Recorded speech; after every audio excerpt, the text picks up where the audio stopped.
Video pengakuan sejumlah warga negara Indonesia atau WNI yang bekerja di perbatasan Myanmar, Thailand disiksa viral di TikTok.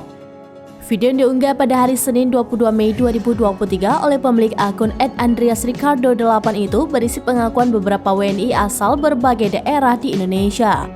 4 orang dalam video mengaku dari Banyuwangi dan Jember. Dalam video itu mereka mengaku ditipu oleh agen. Selama bekerja di sana, mereka mengaku disiksa secara tidak manusiawi. Selain pria yang mengaku bernama Subianto itu, beberapa video menunjukkan pengakuan dari WNI lainnya. Menanggapi hal tersebut, Koordinator Pos Pelayanan Perlindungan Pekerja Migran Indonesia atau P4MI Banyuwangi, Ferry Merianto mengaku telah melihat video viral tersebut. Ia mengatakan P4MI telah berkoordinasi dengan BP3MI Surabaya dan KBRI Myanmar terkait informasi tersebut. Hingga saat ini P4MI belum menerima laporan dari keluarga para WNI yang videonya viral itu. Hanya saja salah satunya telah teridentifikasi alamatnya berdasarkan penelusuran bersama aparat setempat.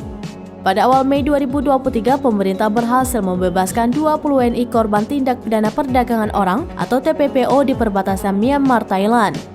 Ferry memastikan orang-orang yang berada dalam video viral bukan bagian dari mereka yang telah dibebaskan sebelumnya. Dari rekaman video yang beredar, ia menduga ada kemiripan antara kasus yang terjadi saat ini dengan kejadian sebelumnya.